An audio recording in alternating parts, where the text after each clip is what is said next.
Mes chers collègues, je vous propose de commencer notre échange. En premier point de notre ordre du jour, nous allons prendre communication des conclusions de la mission Flash sur les conséquences de la géothermie profonde. Je rappelle que le bureau de notre commission avait validé de créer cette mission Flash sur proposition de M. Vincent Thiebaut, qui est co-rapporteur de la mission avec M. Gérard Le Seul. Alors, je vois des mains qui se lèvent avec des collègues qui veulent prendre la parole. Donc, je vois M. Brosse. Oui, M. Brosse. Merci, Monsieur le Président, de me laisser la parole ce matin. Ce n'est pas dans mes habitudes, mais je veux pousser un coup de gueule. La semaine dernière, en commission, votre présidence a été remise en cause. Je ne reviendrai pas sur la manière dont le vote des amendements de suppression de l'article 1 de la loi de sûreté nucléaire est intervenu. Nous avons un règlement, une suspension de commission a permis de grossir les rangs des oppositions à ce texte et un nouveau vote a entériné cette suppression. Mais certains collègues ont allègrement relayé ce passage, provoquant un déchaînement de violence et de menaces à votre encontre, à l'encontre de notre président, dans les médias et les réseaux sociaux. Ce dernier, notre président, a toujours fait preuve d'une grande mansuétude à l'égard de toutes et tous, quelle que soit notre couleur politique. Que le conteste des résultats est une chose, que l'on use du règlement pour demander un second scrutin est possible, mais que l'on attise la haine contre un élu de la nation est inacceptable. Je voulais ce matin, Monsieur le Président, au nom du groupe Renaissance, et je suis sûr avec une majorité de collègues ici présents, renouveler que notre soutien à votre côté. Je vous remercie. Merci.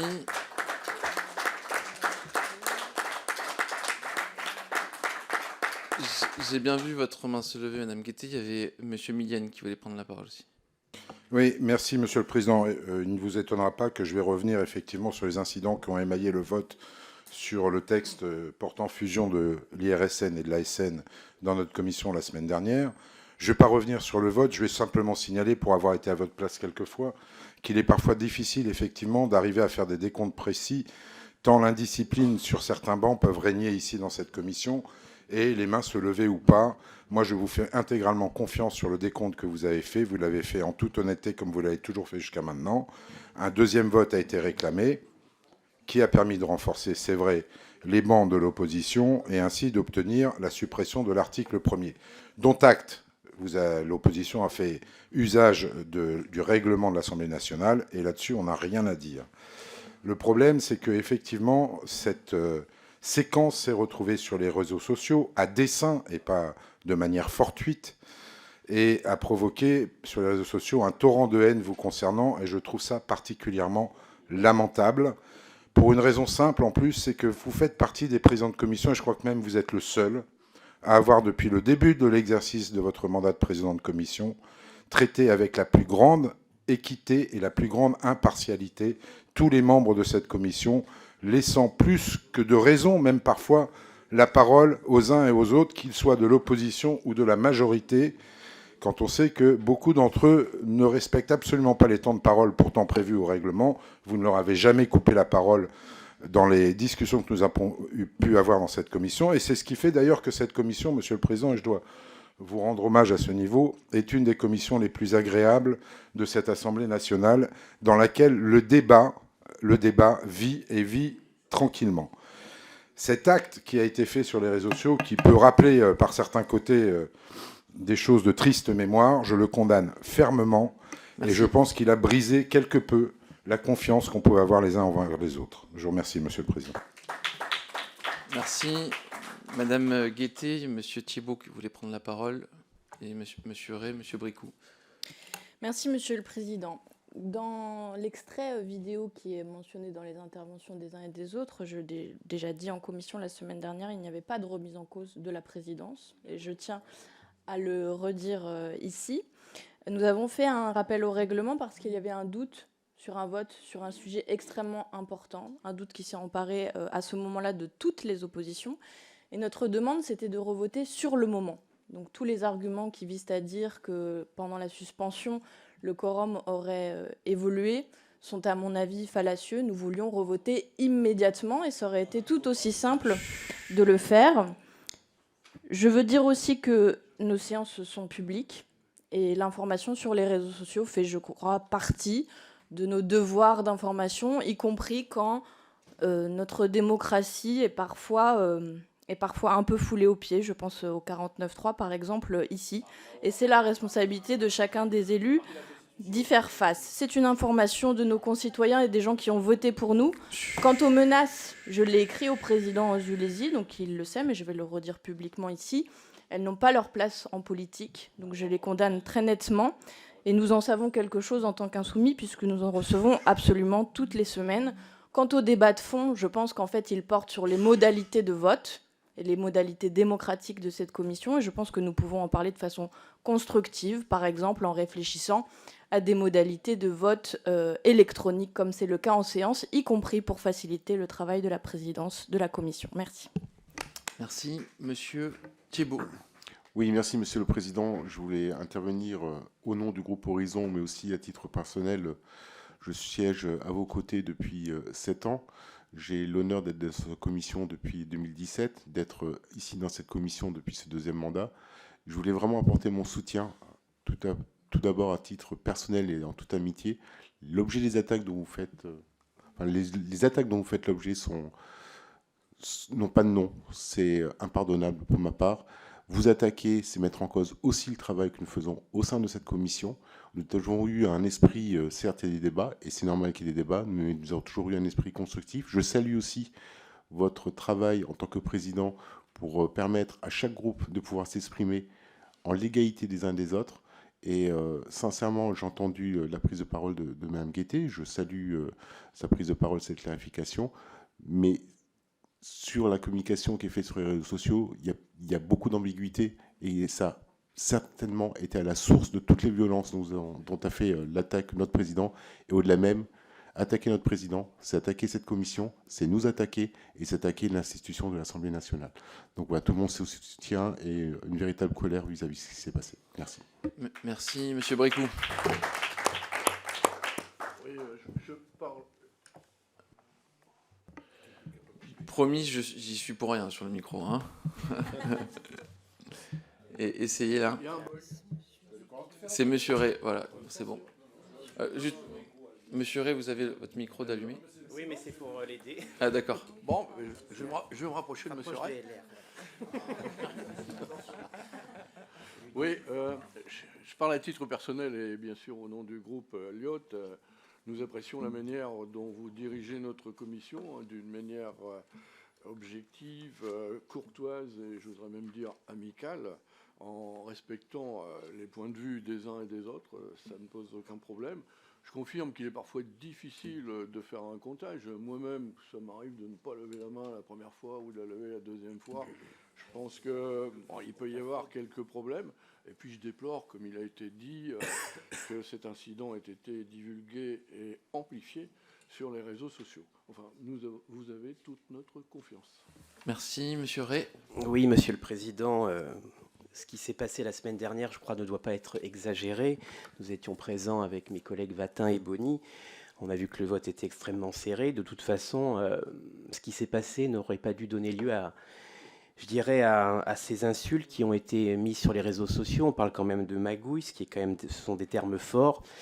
Et revenons au fond, essayons d'enlever un peu de pression à ce qui s'est passé. Sur le fond, notre règlement a permis qu'un nouveau vote se déroule, donc je pense que ça a permis de régler un certain nombre de sujets. Et plus généralement, depuis 20 mois en tout cas, que moi que je siège dans cette commission et que je suis élu député, et au nom de mes collègues du groupe LR, on peut considérer que les travaux de notre commission se déroulent dans un climat serein et apaisé. Et c'est en grande partie grâce aux qualités de notre président qui veille au bon déroulement de ces débats et à l'expression de chacun de ses membres. Merci, Madame Masson. Et puis, je pense... Merci beaucoup. Madame Masson.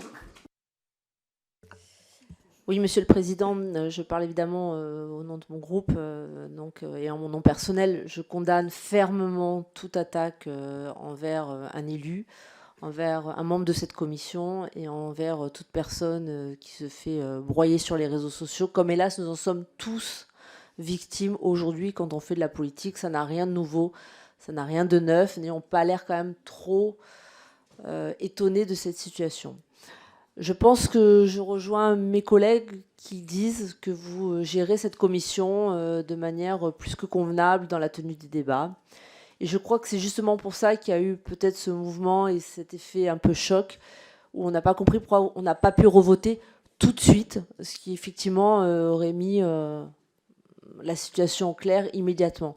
Et c'est parce que ce n'est pas justement dans vos habitudes, et parce que généralement vous menez cette commission dans des conditions plus que correctes, que ça n'a peut-être été mal compris. Après les débordements qui sont arrivés derrière, eh bien cette séance est publique, et hélas, avec les réseaux sociaux, on sait comment ça peut tourner. Voilà, mais évidemment, je condamne fermement, et mon groupe aussi, les attaques dont vous êtes victime. Merci. Merci. Alors, Madame Jourdan, peut-être une personne par groupe, comme ça on peut commencer nos travaux. Madame Jourdan, je vous en prie. Oui, simplement, voilà, par rapport à l'événement qui s'est produit, alors j'étais présente avec des collègues. En effet, par rapport au compte des voix, nous on pensait vraiment qu'il y avait eu un flou, mais ceci étant dit, voilà, ça ne remet pas en cause du coup la présidence, mais il nous semblait nécessaire, en tout cas, effectivement, d'éclaircir cette situation. Le règlement donc a permis de le faire, et voilà, ça me semblait être un acte important. Par ailleurs, sinon, évidemment, rien ne justifie après des attaques ni quoi que ce soit envers donc la présidence. Et nous, on espère qu'on puisse revenir au climat de travail qui a été instauré depuis le début donc de cette commission. Et voilà, simplement. On voulait vous dire que l'on vous fait confiance, mais voilà, qu'il faut aussi, à certains moments, accepter qu'on puisse effectivement peut-être faire des erreurs ou qu'il y a nécessité d'éclaircir les situations. Voilà. Merci pour... juste un dernier mot et après on commence. Très rapidement, Monsieur le Président, parce que j'étais assis à côté de vous en tant que rapporteur sur ce texte la semaine dernière, donc je confirme que c'est pas toujours simple, parce qu'on a aussi physiquement une salle où on est un peu les uns sur les autres. Il y avait du monde à ce moment-là, il faut aussi accepter ce genre de choses. Simplement, évidemment, rien à dire sur votre présidence, c'est loin de là, ça va de soi. Par contre, moi, je fais une proposition, et Madame Guettet la prendra comme elle voudra, mais après tout, dans un souci d'apaisement, moi, je vois qu'il y a toujours votre tweet avec les magouilles des macronistes continuent, etc. Si dans un souci d'apaisement, notamment vis-à-vis de notre président, vous supprimiez le tweet, je pense que quelque part, ce serait un geste qui serait fort, et je pense que ce geste, il serait plus apprécié que n'importe quel propos. Et donc, moi, je vois la vidéo défiler dans votre tweet, où vous notez bien avoir absolument. Moi, être associé à des magouilles parce que vous avez décidé que, parce qu'on soutient le président de la République, on est un magouilleur, c'est quand même assez insultant. Je me sens insulté. Et donc, j'aimerais bien que si vous êtes dans un esprit d'essayer d'apaiser et de retrouver un peu de sérénité dans le cadre de cette commission, eh bien, vous pourriez tout simplement, là ça prend 30 secondes, supprimer ce tweet, et je pense que ça ne changerait pas la face de votre carrière politique, mais surtout ça permettrait d'apaiser, ce serait un véritable signe d'apaisement que vous montreriez. Si vous en êtes capable, je pense que ça sera fort apprécié dans cette commission. Merci pour vos mots, chers collègues. Pour ma part, je continuerai avec abnégation et à vos côtés à présider nos débats en commission dans le strict respect, comme je l'ai toujours fait, de notre règlement, et je ferai en sorte de préserver la dignité de nos débats selon les usages républicains qui s'imposent dans cette très belle maison.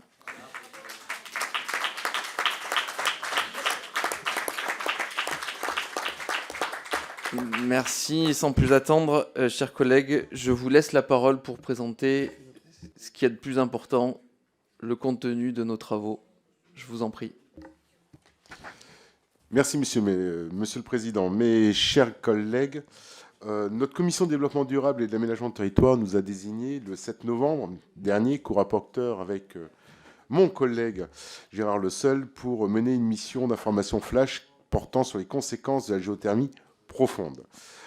Nous sommes partis du constat que la géothermie profonde est une source d'énergie, une technologie encore trop méconnue du grand public, ou bien connue, malheureusement, à ses dépens. Comme dans le cas de l'Alsace, sur lequel nous reviendrons, où elle cristallise un certain nombre d'appréhensions et de craintes quant à l'usage et à l'exploitation de notre sous-sol. Mais ça a aussi des répercussions sur d'autres territoires. L'un des objectifs premiers de cette mission a donc été de faire un état de connaissance sur la géothermie profonde dans une démarche de pédagogie. Au cours de nos auditions et de nos déplacements, nous avons donc eu le souci de mieux comprendre le fonctionnement et les usages de la géothermie profonde, d'en connaître les risques éventuels, ainsi que les moyens de les maîtriser, mais aussi les contraintes et les problématiques récurrentes rencontrées dans le déploiement de cette énergie sur nos territoires. Ainsi, non seulement entendu les représentants, avons-nous non seulement entendu des représentants de collectivités territoriales concernées par l'implantation sur leur territoire ou à proximité d'une centrale de géothermie profonde, comme l'Eurométropole de Strasbourg, des communes du Bas-Rhin ou encore le maire d'Arcueil en Ile-de-France, mais également des associations environnementales ou de défense de qualité de vie de riverains comme Alsace Nature ou encore l'association de défense de l'environnement et de la qualité de vie à Rittershofen en Alsace, des opérateurs de centrales géothermiques, Vulcan, Averne ou Électricité Strasbourg, des scientifiques de l'École d'observation des sciences de la Terre, EOST, et du CNRS sur le volet risques naturels et sismiques, ainsi que les services opérateurs de l'État compétents, la Direction générale de la prévention des risques, le Bureau de recherche géologique et minière, l'Institut national de l'environnement industriel et des risques, et la Direction générale de l'énergie et du climat, la DGEC. Nous tenons donc à remercier l'ensemble des personnes que nous avons auditionnées pour la qualité et la richesse de nos échanges, ainsi que toutes celles qui nous ont adressé une contribution écrite. Ces échanges ont permis de nourrir nos réflexions et ont confirmé le besoin d'une meilleure diffusion des connaissances sur la géothermie profonde et plus généralement d'une réflexion sur la place que nous accordons et de l'usage que nous faisons de notre sous-sol dans le cadre de la transition écologique et énergétique. Alors, nous avons formulé, à l'issue de cette mission flash, près d'une vingtaine de recommandations pour accompagner l'accélération du déploiement de la géothermie profonde sur le territoire français. Le cœur de nos recommandations porte sur le renforcement de l'acceptabilité de la géothermie profonde. Et selon nous, l'objectif national de doublement du nombre de projets de géothermie profonde d'ici à 2030 devra s'appuyer sur une déclinaison territoriale de son déploiement. Afin de susciter l'adhésion de la population, tout projet d'installation d'une centrale géothermique sur un territoire devrait nécessiter un travail en amont de la part de la collectivité concernée. En sensibilisant et en informant la population sur les atouts, les bienfaits et l'utilité de la géothermie profonde pour son territoire, il sera plus facile pour une collectivité d'entreprendre un projet d'installation d'une centrale géothermique et pour la population d'être en capacité de répondre aux consultations et enquêtes publiques lors de l'instruction du projet. Un premier temps de notre intervention commune avec Vincent Thiébaut sera consacré à une présentation succincte de la géothermie profonde en France, son fonctionnement, ses usages ainsi que son potentiel de développement. Et Vincent a tenu d'ailleurs à ce que nous puissions vous présenter deux petits schémas pour mieux comprendre le fonctionnement de la géothermie profonde. Et un second temps sera consacré à une présentation de nos recommandations en lien avec les freins au développement de la géothermie que nous avons pu identifier au cours de la mission. Et nous formulerons ainsi plusieurs préconisations, d'une part pour renforcer l'acceptabilité des projets de géothermie profonde sur les territoires, et d'autre part pour consolider le modèle économique, facilitant ainsi l'émergence d'une filière française de géothermie profonde qui a déjà une bonne implantation, une bonne expérience, une bonne expertise reconnue, mais nous pensons que nous pouvons développer encore la géothermie profonde. Alors, il se trouve que nous avons reçu très récemment ce petit document de la part du syndicat des énergies renouvelables, qui est par ailleurs assez explicite. Je vous invite non seulement à lire attentivement la note qui sera issue de notre audition, mais aussi ce petit document qui parle aussi de géothermie de surface, puisque notre mission s'est consacrée et concentrée uniquement sur la géothermie profonde. Je laisse Vincent nous dire ce qu'est la géothermie profonde, puisque... Merci. Alors, qu'est-ce que la géothermie profonde? Très bonne question. Il s'agit d'une technologie qui permet de capter et d'exploiter la chaleur disponible en sous-sol au moyen de forage. Il convient au préalable de distinguer la géothermie profonde de la géothermie de surface, que nous avons écartée du champ de la mission. Pour les forages souterrains, allant jusqu'à 200 mètres de profondeur, on parle de géothermie de surface.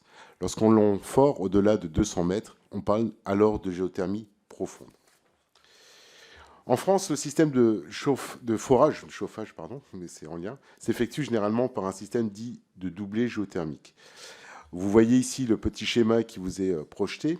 Il consiste donc à forer un premier puits, dit producteur ou de production, qui extrait de la ressource en eau chaude. Cette eau chaude géothermique passe par un échangeur thermique situé en surface qui va en valoriser les calories pour chauffer un circuit d'eau fermé alimentant un réseau de chaleur urbain par exemple. Un second puits dit injecteur ou de réinjection est foré pour injecter l'eau géothermique refroidie dans la nappe d'origine.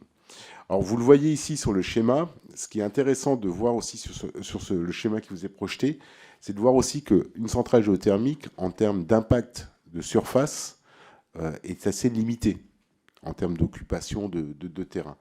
Par contre, il faut bien que les puits ne sont pas creusés à la verticale, ils sont, comme vous le voyez, ils sont écartés, et on peut avoir des écarts de plusieurs kilomètres sur l'extrémité entre des puits, puisqu'en fait, on peut avoir des profondeurs qui vont de 1000 mètres jusqu'à, dans certains cas, ça a été foré jusqu'à 5000 mètres. C'est vraiment exceptionnel.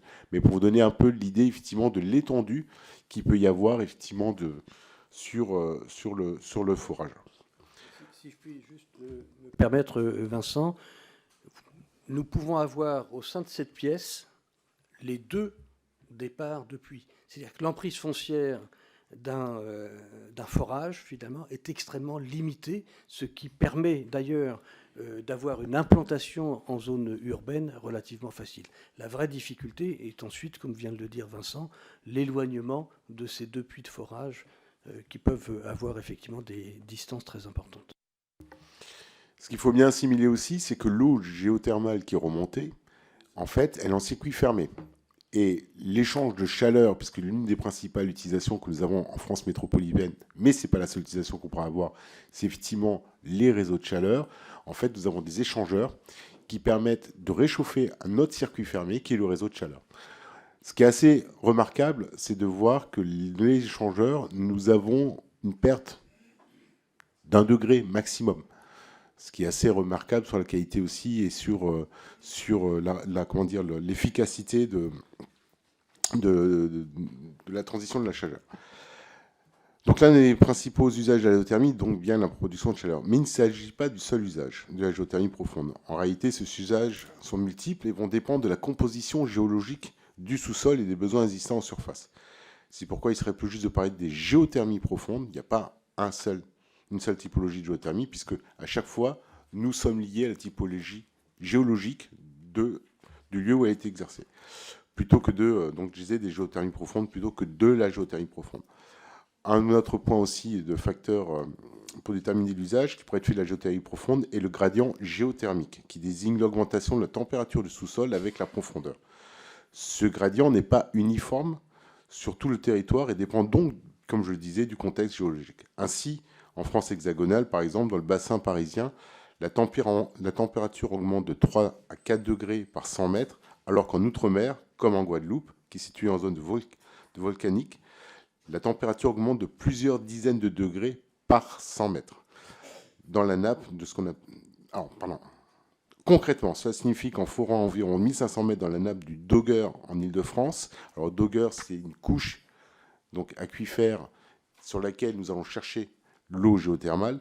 L'eau géothermique Esrette arrive à une température de 65 degrés à la surface, qui permet d'alimenter un réseau de chaleur, comme nous avons pu le constater, urbain pour de la production de chaleur ou de froid, à l'aide d'une pompe à chaleur. En forant une même profondeur en Guadeloupe, sur le site de Bouillante, par exemple, l'eau est extraite à très haute température, supérieure à 180 degrés, ce qui permet de valoriser et de produire de l'électricité par le biais d'une turbine. Et ça, c'est effectivement une application qui est intéressante, notamment dans les dom-tom. Et là, je vais laisser la parole à Gérard Le Seul, puisque c'en est le grand spécialiste. Non, je n'en suis pas du tout le spécialiste, mais on voit bien, et Vincent l'a dit tout à l'heure, on parle des géothermies tout simplement parce que le sous-sol est très différent d'une région à l'autre, et donc à la fois les techniques de forage et la chaleur de l'eau récupérée permet des utilisations très différentes. Alors que ce soit pour alimenter en chaleur des réseaux urbains ou des procédés industriels, comme avec la centrale de Rittershofen en Alsace du Nord, nous avons eu l'occasion de visiter. Et pour produire aussi de l'électricité dans les Outre-mer. Le potentiel de développement de la géothermie profonde en France nous apparaît absolument considérable. Selon l'Association française des professionnels de la géothermie que nous avons auditionné, près d'un tiers du territoire posséderait une ressource de géothermie profonde valorisable, soit en réseau de chaleur, soit bien sûr en production d'électricité. Le BRGM a cartographié les ressources géothermiques profondes potentielles, lesquelles se concentrent dans le bassin parisien, le bassin aquitain, le bassin du Sud-Est, dans le Massif central et le fossé rhénan, et dans l'ensemble des territoires volcaniques ultramarins.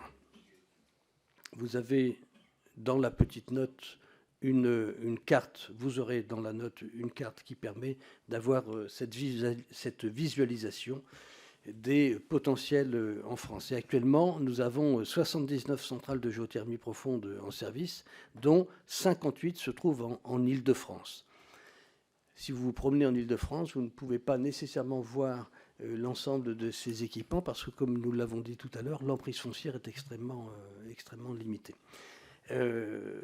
Ces centrales ont généré 2 TWh de chaleur renouvelable en 2023, ce qui correspond à chauffer environ 1 million de Français selon l'ADEME. Cela ne représente que 1% de la production de chaleur en France et 5% de l'énergie entrante des réseaux de chaleur. La part de la géothermie profonde dans le mix énergétique français est donc encore aujourd'hui totalement marginale et pourtant ces atouts nous semblent extrêmement nombreux. D'une part, la ressource géothermique est disponible en continu tout au long de l'année. Il n'y a pas de problème d'intermittence grâce à la constante des températures du sous-sol. Et à la différence du solaire et de l'éolien, cela garantit bien sûr une meilleure prévisibilité dans la production de chaleur et le cas échéant dans la production d'électricité. C'est une source d'énergie locale non délocalisable, bien sûr, et elle répond ainsi à l'objectif d'atteindre une plus grande souveraineté énergétique. Elle est, troisièmement, faiblement émettrice en CO2, ce qui en fait une source d'énergie très largement décarbonée. Et enfin, les installations de géothermie profonde s'intègrent avec discrétion dans le paysage de l'environnement urbain. Nous avons pu l'observer à de nombreuses reprises. Lors de nos visites, l'emprise foncière est extrêmement faible. Alors, au regard de tous ces atouts, nous ne pouvons qu'encourager la démarche engagée au niveau de l'État pour accélérer le développement de la géothermie profonde avec le plan d'action en faveur de la géothermie qui a été présenté en février 2023. Ce plan prévoit d'augmenter de 40% le nombre de projets de géothermie lancés d'ici 2030 et d'atteindre jusqu'à 5,2 TWh de consommation finale de chaleur issue de la géothermie profonde en 2028. Notre mission s'est donc interrogée sur les conditions à mettre en œuvre pour atteindre ces objectifs ambitieux, tout en veillant à susciter l'adhésion et la confiance de la population et à maîtriser les risques inhérents de toute opération de géothermie profonde. Merci. Juste pour revenir un petit peu sur le sujet de la géothermie profonde et surface, pour que vous ayez quand même une idée de la capacité que nous avons en France, il y a un plan national qui a été lancé sur la géothermie de surface et géothermie profonde. Il faut savoir qu'aujourd'hui, on estime le potentiel global surface et profonde de 100 TWh en France. Et que si je prends la géothermie de surface, nous sommes le territoire français est à 85% favorable. 100 TWh, pour donner une idée de la proportion, aujourd'hui la production électrique c'est 280 TWh. Donc on voit bien effectivement la possibilité de disposer d'une ressource disponible immédiatement, non intermittente et totalement décarbonée. Pour cela, nous sommes aussi revenus à la genèse du lancement de la mission, qui sont notamment les événements qui ont eu lieu en Alsace, à Vendenheim pour être tout à fait précis, et qui ont eu lieu entre 2019 et 2021, et qui nous ont invités à réévaluer l'importance de s'assurer de l'adhésion et de la confiance de la population locale avant de se lancer dans tout projet de géothermie profonde. Dans le cas de Vendenheim, dans le Bas-Rhin, il s'agissait d'un projet de centrale géothermique exploité par la société Fonroche, qui avait vocation à coproduire initialement de l'électricité et de la chaleur en cogénération, en forant à une profondeur de plus de 5000 mètres. Il est important d'avoir un élément de contexte géologique en tête. La centrale se situait au niveau du fossé rhénan, qui a la particularité d'être un réservoir naturellement fracturé, et dans lequel le risque de sismicité induite, c'est-à-dire pouvant être provoqué par des stimulations sous-sol, est important. À titre de comparaison, les centrales géothermiques situées dans le bassin rhénan sont dans un contexte géologique... parisien, pardon. J'ai du mal avec le bassin parisien. sont dans un contexte géologique très différent car il s'agit d'un bassin sédimentaire où le risque sismique est inexistant. Pour revenir aux événements en lien avec la centrale de Vendenheim à l'automne 2020, plusieurs séismes d'une magnitude supérieure à 2 ont été ressentis par la population au voisinage des puits de la centrale géothermique jusqu'à la survenance d'un séisme de magnitude de 3,6 ressenti le 4 décembre 2020. À la suite de ce séisme, la préfecture du Bas-Rhin a décidé de l'arrêt définitif des travaux de forage et a proposé la création d'un comité d'experts afin de mieux comprendre les phénomènes sismiques qui sont intervenus. Il faut comprendre qu'en fait, sur les projets de géothermie, la sismicité induite, elle est normale, puisque nous avons vu sur le site de Ritter-Schoffen, nous avons plusieurs centaines de séismes par an. Là, ce qui était particulièrement impressionnant, c'est effectivement le degré de la sismicité qui ont eu lieu sur ce site. Les conclusions du comité d'experts, rendues publiques en 2022, ont mis en lumière que le principal défaut de conception résidait dans le fait que les deux puits forêts n'étaient pas connectés sur le même réservoir, contrairement à ce que supposait l'opérateur. Et donc, la réinjection de l'eau en trop grande quantité a généré une suppression du sous-sol ainsi qu'un réajustement des blocs profonds avec une génération de sismicité. En gros, c'est ce qu'on appelle la fracturation hydraulique. Ce défaut de conception résultait essentiellement d'un défaut de connaissance du sous-sol en raison d'une phase d'exploration qui a été trop sommaire, conduisant à une sous-estimation du risque sismique. Du côté de la population locale, le traumatisme a forcément été notable. Du fait de la répétition des séismes ressentis au cours de plusieurs mois, une partie de la population en a conclu à une double défaillance. 1. Celle de l'opérateur, responsable de la survenue des séismes et de par ses activités. Et d'autre part, la défaillance des autorités publiques chargées d'assurer le contrôle du dit opérateur et dont la réponse est parue trop tardive. Si le retour d'expérience des événements de Vendenheim a permis un certain nombre d'avancées allant dans le sens d'une meilleure connaissance préalable du sous-sol et d'une chaîne de responsabilité, la confiance de la population alsacienne dans la géothermie profonde reste à rebâtir. Selon nous, un travail de long terme doit être mené par les pouvoirs publics, en particulier par les élus locaux, à l'échelle des territoires, pour regagner ou bâtir la confiance et l'adhésion du public sur les projets de géothermie profonde. Le déploiement de ces projets devra s'inscrire dans le cadre des projets territoires, alliant des objectifs de transition énergétique locaux en phase avec les objectifs nationaux d'accélération du développement des énergies renouvelables et une meilleure connaissance du sous-sol. Je tiens juste à souligner, avant de céder la parole à mon collègue et co-rapporteur, c'est que sur l'ensemble des auditions que nous avons pu mener, que ce soit les experts scientifiques, que ce soit les services de l'État ou les collectivités territoriales, nous avons eu un vrai consensus sur l'opportunité et l'importance de la géothermie profonde, notamment de la carbonation et pour produire de la chaleur. Alors nous préconisons en premier lieu d'améliorer la connaissance du sous-sol et ainsi mieux prévenir les risques inhérents à la géothermie profonde qui ont été évoqués, notamment sur la sismicité dans les régions à roches plutôt dures et pas dans les régions du bassin parisien où finalement on a un dogger. Oui, vous êtes tendre dans le bassin parisien, chers collègues Milienne.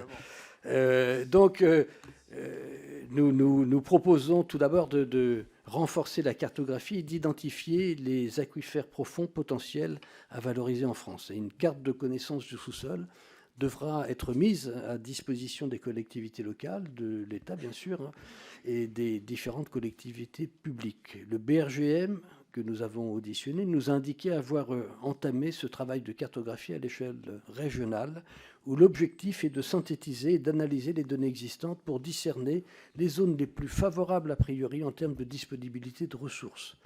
Nous soutenons cette initiative ainsi que le PEPR, c'est-à-dire le Programme et équipement prioritaire de recherche sous-sol, bien commun, lancé en février 2023 et piloté par le CNRS, qui vise à définir les conditions d'utilisation responsable et durable du sous-sol. Nous souhaitons aussi rendre systémique l'association de la communauté scientifique aux phases d'exploration du sous-sol par le biais des pilotes scientifiques. Au cours des auditions que nous avons menées, notamment auprès des opérateurs et des scientifiques, la nécessité de procéder à des forages d'exploration associant la communauté scientifique notamment avec un partage systématique des données récoltées, a fait l'objet d'un consensus. La phase pilote s'avère en effet indispensable pour acquérir des connaissances plus fines et précises sur la composition et la structure du sous-sol. Et c'est cette phase qui avait fait défaut dans le cadre du projet de centrale à Vendenheim que vient de rappeler Vincent Thiébaut. À l'inverse, le site pilote de Soultz-sous-Forêt, également en Alsace, fait figure de modèle de réussite d'une coopération menée entre l'opérateur et la communauté scientifique sur plus de 20 ans, et qui a permis de mener à bien le projet industriel de la centrale de Rittershofen, située seulement à quelques kilomètres de distance. Nous recommandons aussi de déployer des réseaux de capteurs sismiques à proximité des centrales de géothermie et de développer la technologie de pointe telle que la sismique 3D pour continuer à améliorer la connaissance fine du sous-sol. Enfin, nous encourageons à diffuser le guide méthodologique de bonne pratique pour la maîtrise de la sismicité induite par les opérations de géothermie profonde qui a été conçu par le BRGM et l'INERIS à la suite des événements de Vendenheim. Il nous a été indiqué d'ailleurs qu'il y avait une version un peu plus pédagogique que technique qui devrait être bientôt disponible. En parallèle de ces préconisations pour améliorer la connaissance de notre sous-sol, nous formulons, Vincent Thiébaut va formuler également plusieurs recommandations pour améliorer l'acceptabilité des projets de géothermie au niveau local. On le voit bien, la moindre défaillance, la moindre information qui ne serait pas mise à disposition entache complètement l'acceptabilité du projet de géothermie. Il faut donc être extrêmement prudent et nous allons vous faire quelques préconisations. Tout à fait. Et pour compléter ce qui a été dit par mon excellent collègue Gérard Le Seul, c'est que la problématique sur la géothermie profonde en termes d'acceptabilité, c'est surtout le sujet de la transparence. La transparence vis-à-vis du public et de la pédagogie. Nous encourageons donc à inscrire les objectifs et les perspectives en matière de développement et de la géothermie profonde dans les plans climat, air, énergie territoriaux. Cette inscription permettrait une meilleure visibilité et une meilleure prise en compte de la géothermie par rapport aux autres énergies renouvelables à l'échelle d'un territoire. En parallèle, un important travail de communication et de pédagogie auprès de la population locale sur les usages et les bénéfices de la géothermie profonde doit être mené le plus en amont possible par les collectivités territoriales qui seraient concernées potentiellement par les potentialités de le territoire, afin d'instaurer un espace d'échange et de partage des connaissances sur la géothermie et notamment de pédagogie avec la population. Enfin, il nous semble important d'améliorer le partage de la valeur créée par l'implantation d'une centrale géothermique sur un territoire. Alors, ce partage de la valeur, il est facile à identifier et valoriser quand on vient connecter un site de géothermie profonde à un réseau de chaleur qui peut bénéficier effectivement au chauffage collectif d'une population.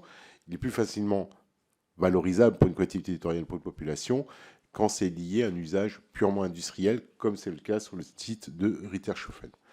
Il s'agit là d'une demande qui a été exprimée par les élus des collectivités territoriales dont nous avons auditionné, et dont le territoire se trouve à proximité d'une centrale géothermie et dont la population a pu subir les externalités potentiellement négatives. Par exemple, lors des travaux d'installation, sans forcément recevoir des retombées financières.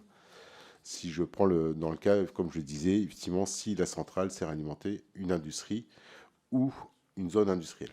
Il nous paraît donc essentiel que les projets de géothermie profonde s'inscrivent dans une démarche initiée au niveau des territoires et soutenue par les élus locaux. La géothermie profonde nécessite également de se structurer en filière pour répondre à des besoins qui vont sincèrement croître ces prochaines années.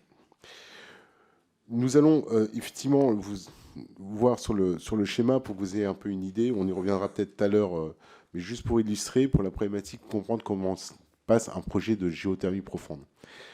Dans ce qui vous est projeté, comme je l'ai dit, nous avons une ambition forte sur 30 ans. J'ai tenu à ce que ce schéma soit aussi projeté parce que nous avons beaucoup de communication aujourd'hui d'opérateurs qui disent qu'ils vont lancer des centrales géothermiques d'ici 2 ans, voire moins. Bien comprendre aujourd'hui le process pour lancer la géothermie profonde. Vous avez toute une phase importante qui est d'abord, le permis d'exploration et de recherche qui est déposé, qui a aucun impact invasif sur le territoire, puisque c'est simplement de bien connaître le sous-sol, il n'y a pas de forage qui est réalisé, ainsi de suite. Ce permis est déposé pour effectivement mieux connaître le sous-sol. Là, nous sommes déjà sur une période de 18 à 24 mois. Ensuite, après l'obtention de ce permis, et donc des travaux non invasifs, donc il n'y a pas de forage, pour confirmer la présence de la ressource améliorée à connaissance du sous-sol, l'exploration va durer effectivement, et on va arriver ensuite à une demande d'autorisation environnementale pour pouvoir forer un premier puits qui permet de valider les hypothèses et de confirmer effectivement la potentialité de pouvoir faire une centrale géothermique. Cette demande fait l'objet d'une enquête publique, puis c'est une demande d'autorisation environnementale. Nous sommes déjà là sur 18 à 24 mois. Ces tests sont faits, sont validés.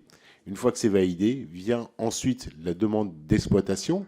Et là, il faut construire le site de géothermie, puisque la centrale n'est pas encore construite potentiellement, et qui peut faire encore l'objet d'une demande de partie. Donc globalement, entre le moment où on obtient le PER, en fait de la demande du permis d'exploitation et de recherche et la mise en exploitation, il y a une phase qui peut aller de 5 à 8 ans et qui nous est difficilement compressible, en tout cas pour s'assurer justement une bonne connaissance du sous-sol et qui est nécessaire et qui nous a été validé notamment par les services de l'État pour bien s'assurer effectivement de la bonne mise en œuvre de la méthodologie par les opérateurs. Nous en venons au second volet de nos recommandations qui vise à consolider le modèle économique pour faciliter l'émergence d'une filière française, la consolider. Alors nous souhaitons souligner que nous avons déjà la chance de disposer en France d'une base relativement solide pour développer et structurer une filière de géothermie profonde. Mais nous avons un cadre juridique issu du code minier qui est plutôt protecteur de l'environnement et des ressources géothermiques. Et puis nous avons un fonds de garantie géothermie pour protéger dans une certaine mesure et accompagner les porteurs de projets. En effet, il est nécessaire d'accompagner les porteurs de projets parce que les coûts d'investissement initiaux pour mener un projet de géothermie profonde sont très élevés. Pour faire de la production de chaleur, le coût de forage d'une centrale de géothermie profonde avec un système de doublé qui vous a été présenté tout à l'heure se situe entre 10 et 13 millions d'euros selon BRGM. Et pour faire de la production d'électricité, donc là où on peut avoir de l'eau extrêmement chaude, eh bien la centrale située notamment à Bouillante en Guadeloupe a coûté 50 millions d'euros. Donc on n'est pas tout à fait dans les mêmes dimensions si c'est pour alimenter un réseau de chaleur ou si c'est pour une production d'électricité. Le premier forage d'exploration, c'est le plus risqué d'un point de vue financier pour l'opérateur. Et la mise au point d'un projet de géothermie passe nécessairement par une étape de reconnaissance des ressources qui implique la réalisation de forages d'exploration encadrés par le permis exclusif de recherche, le PER, qu'évoquait Vincent tout à l'heure, qui est détenu par l'opérateur. La réalisation de tels forages coûte plusieurs millions d'euros, avec le risque de finalement pas trouver en profondeur, dans le périmètre de recherche défini, une ressource de qualité suffisante pour être exploitée. C'est ce qu'on appelle le risque ressource, et qui implique potentiellement des pertes financières importantes en cas d'échec, pertes non couvertes par les assurances. C'est pourquoi, dès 1982, un fonds de garantie géothermie de court terme a été créé, ce qui était une première dans le monde et qui a permis justement l'émergence de plusieurs forages. Ce fonds est toujours aujourd'hui opérationnel pour couvrir le risque géologique lié à la recherche de ressources géothermiques. Ce fonds de garantie, qui est géré par la SAF Environnement sur la base d'une convention avec l'ADEME, est alimenté à la fois par les cotisations des opérateurs et par des abondements publics. Il est constitué d'un volet court terme qui est une première garantie. Je te laisse poursuivre. Je te laisse continuer. Pardonnez-moi, j'ai perdu le fil du propos.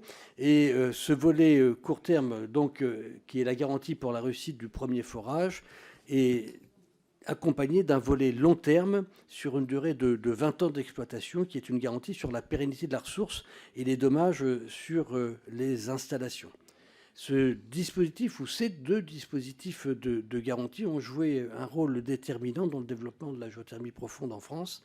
Et pour le fonds court terme, selon les données de l'ADEME, ce sont près de 200 millions d'euros d'investissement qui ont été garantis pour la phase forage, avec 4,7 millions d'euros versés par les pouvoirs publics au fond. Donc on voit bien que c'est un système relativement vertueux, puisque c'est la réussite du projet qui alimente finalement, par le biais de la garantie, le développement des forages suivants. Alors malheureusement, une des limites actuelles du fonds est qu'il sert principalement aux opérations menées en Île-de-France et qu'il n'est pas mobilisable pour les projets de centrales géothermiques de production d'électricité, ce qui le rend inopérant pour le développement de la géothermie profonde, notamment dans les territoires d'outre-mer. C'est pourquoi nous allons formuler 2 recommandations pour améliorer et étendre la couverture du risque financier inhérent au lancement de tout projet de géothermie profonde.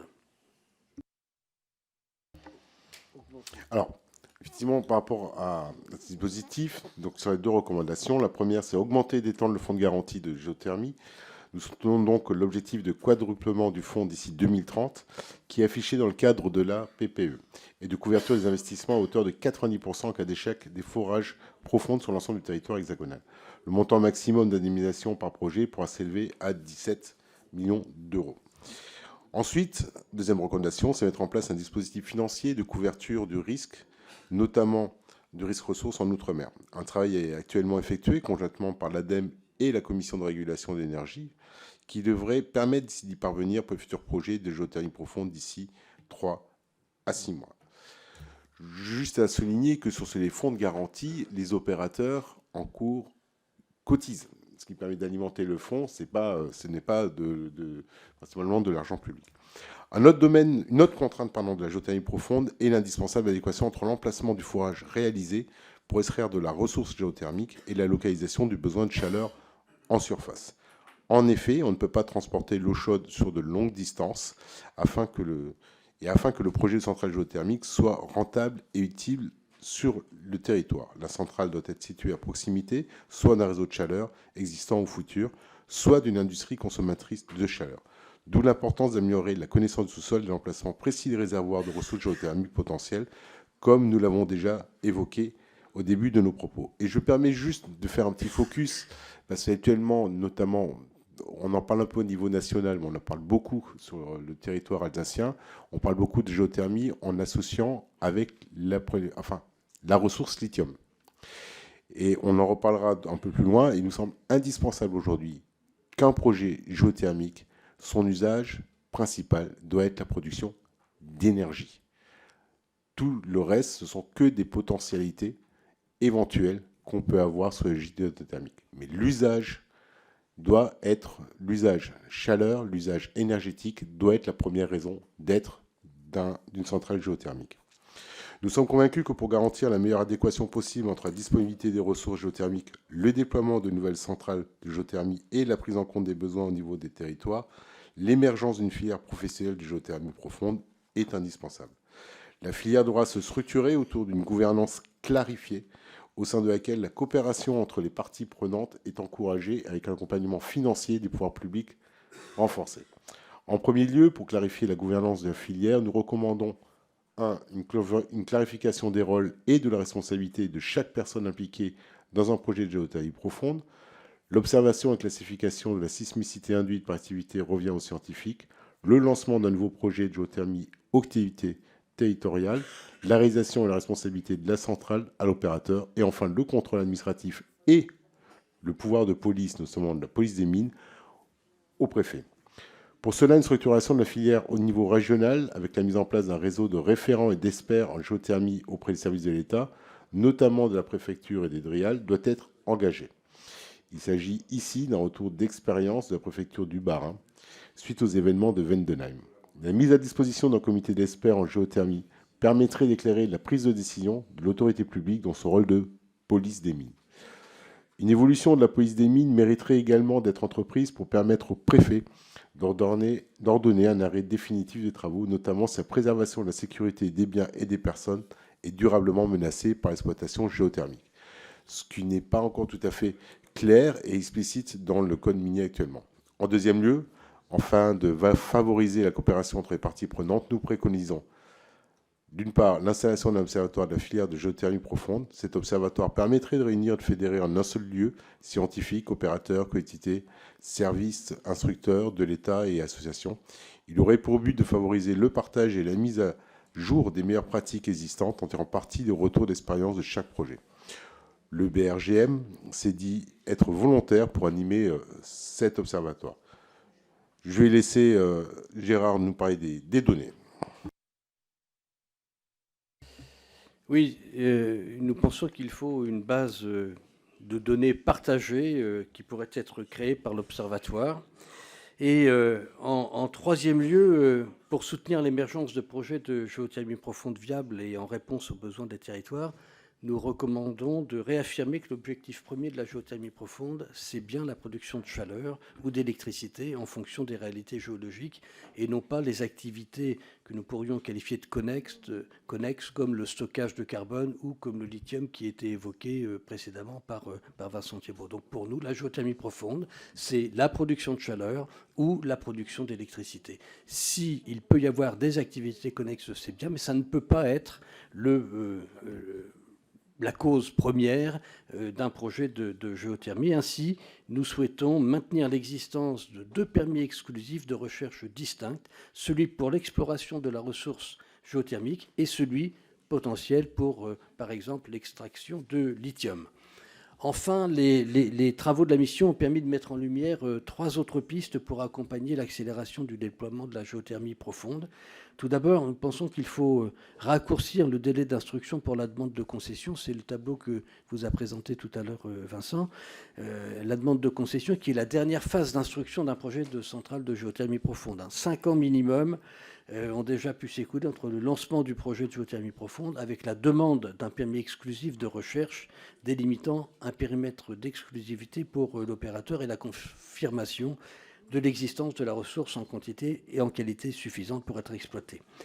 Pendant ces 2 premières phases d'instruction, celle du PR et celle de la demande de travaux, les collectivités et la population ont été consultées 2 fois, par consultation et par enquête publique.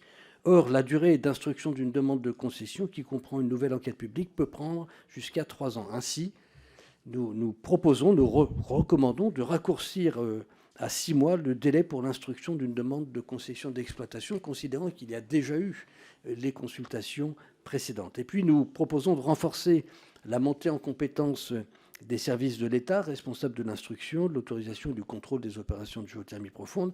Et ce besoin de formation est d'autant plus important, d'autant plus prégnant qu'un mémoire technique précisant les mesures mises en œuvre et envisagées pour reconnaître la géologie du sous-sol doit désormais obligatoirement accompagner les demandes d'autorisation d'ouverture de travaux instruits au niveau des préfectures et des DREAL. Et donc, nous pensons aussi qu'il faut répondre à la problématique du manque de foreurs, qui est un point que nous n'avons pas encore évoqué, mais que nous avons constaté à chaque fois que nous avons rencontré et auditionné les exploitants. Il y a un problème aujourd'hui, entre guillemets, de filière, il y a un problème de disponibilité des foreurs, et tout décalage dans un projet ou dans la réalisation d'un projet, finalement, risque d'enchaîner des désagréments pour l'ensemble de la filière. Et donc, nous pensons que pour répondre à cette problématique du manque de foreurs et de disponibilité des outils, des machines, qui sont des machines extrêmement particulières, nous devons aider à construire une vraie filière technique de la géothermie profonde. Donc, en résumé, il s'agit de faire un trou pour chercher de l'eau chaude pour aller refroidir de l'eau froide. Mais pour cela, il faut s'assurer que ce soit fait dans les règles de l'art, correctement, et surtout que ce soit fait avec, en amont et au préalable, avec une bonne communication auprès de la population pour expliquer un peu ce qu'on fait. Ce résumé m'a été inspiré tout à l'heure et je remercie la personne qui l'a fait. Et je la trouve très synthétique. Donc globalement, pour terminer, pour quelques mots, effectivement, on a une véritable ressource. Le point principal pour nous, c'est surtout le sujet de l'acceptabilité, le sujet du contrôle de pouvoir de police et le partage notamment des éléments. Avec ces difficultés, il faut quand même le souligner, qui vont être remontées par certains opérateurs. C'est vrai que nous avons derrière des potentialités qui s'arrivent. On a parlé tout à l'heure du lithium, qui donne peut-être le sentiment qu'on a une bulle une bulle spéculative sur le sujet, mais il faut qu'on reste vraiment effectivement sur la ressource chaleur, puisqu'aujourd'hui sur le lithium, il y a des tests qui sont menés, des expérimentations qui sont en cours. On n'en connaît pas encore le résultat, nous ne savons pas encore exactement quel est le potentiel. Pour l'instant, il serait potentiel, mais on n'a pas encore de validation réelle de ce potentiel. Donc pour l'instant, il faut qu'on se focalise sur l'usage. Et c'est notre message principal. Et je voudrais juste, avant de terminer, déjà, remercier mon co-rapporteur et collègue Gérard Le Seul. C'était un véritable plaisir de mener cette mission avec lui. Remercier tout particulièrement Camille, qui a eu le mérite de nous supporter tous les deux, avec un humour bien particulier, il faut l'avouer. Voilà, et remercier aussi la commission qui nous a donné confiance pour mener à bien cette mission. Merci à vous. Merci, chers collègues, et bravo pour les travaux que vous avez menés. Sans plus attendre, pour le groupe Renaissance et pour 2 minutes, la parole est à Olga Giverny, à qui nous souhaitons la bienvenue dans cette commission. Vous avez fait le bon choix en rejoignant définitivement cette commission. Merci, merci Monsieur le Président. Et effectivement, j'ai l'honneur de faire cette première prise de parole. Alors, messieurs les rapporteurs, la France possède donc un potentiel considérable de développement de la géothermie profonde. Vous l'avez montré par vos travaux. Cette technologie offre de nombreux avantages pour produire de la chaleur et de l'électricité décarbonée. Et permettez-moi de vous demander une petite précision technique, notamment sur la question des rendements entre chaleur et électricité, puisque l'une ne demanderait pas de transformation et peut-être l'autre oui. En tout cas, elle représente une énergie renouvelable locale et disponible en continu. Son empreinte carbone et foncière est très limitée. Nous devons tirer parti de ces atouts pour réussir la transition énergétique. C'est le sens du plan d'action en faveur de la géothermie présenté par le gouvernement en février 2023. Ce plan met l'accent sur les aides pour installer des pompes à chaleur en géothermie de surface. Il prévoit aussi d'augmenter de 40% le nombre de projets en géothermie profonde d'ici la fin de la décennie, vous l'avez rappelé. La stratégie française énergie-climat vise ainsi à tripler la production de chaleur issue de la géothermie profonde pour atteindre 6 TWh en 2030. Vous l'avez dit, ces objectifs sont ambitieux et des freins restent encore à lever, et notamment la question de l'acceptabilité dans la population. Je crois que c'est un point important qu'il faut pouvoir amener. Les projets de forage peuvent susciter des inquiétudes apaisées. Les populations doivent être rassurées de la prévention des risques, notamment sismiques, avec les retours d'expérience notamment liés à cette technologie. Permettez-moi de vous interroger du coup sur les délais. On a pu voir qu'on était 5, 8, voire 10 ans pour la mise en place de nouvelles infrastructures. L'acceptabilité travaillée en amont permettrait d'éviter potentiellement et des recours et permettrait une meilleure concertation dans le cadre de l'implantation.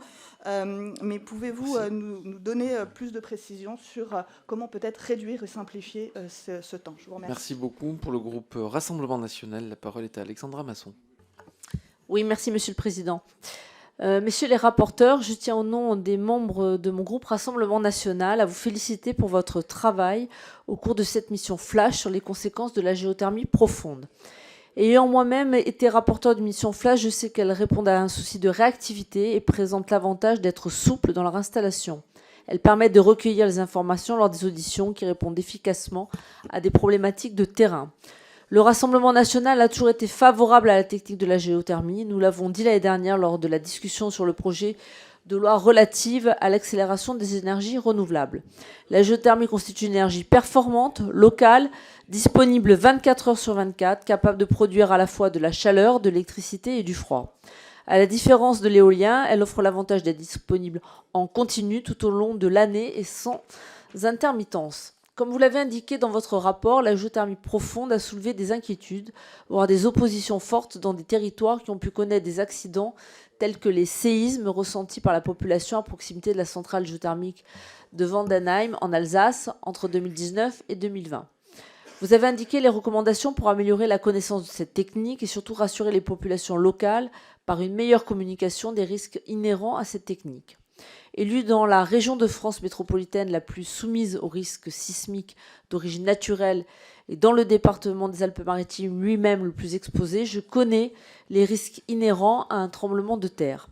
Pouvez-vous nous indiquer si les dégâts provoqués par une secousse sismique liée à la géothermie profonde sont couverts par la loi comme le sont ceux des effets de catastrophes naturelles. Je vous remercie.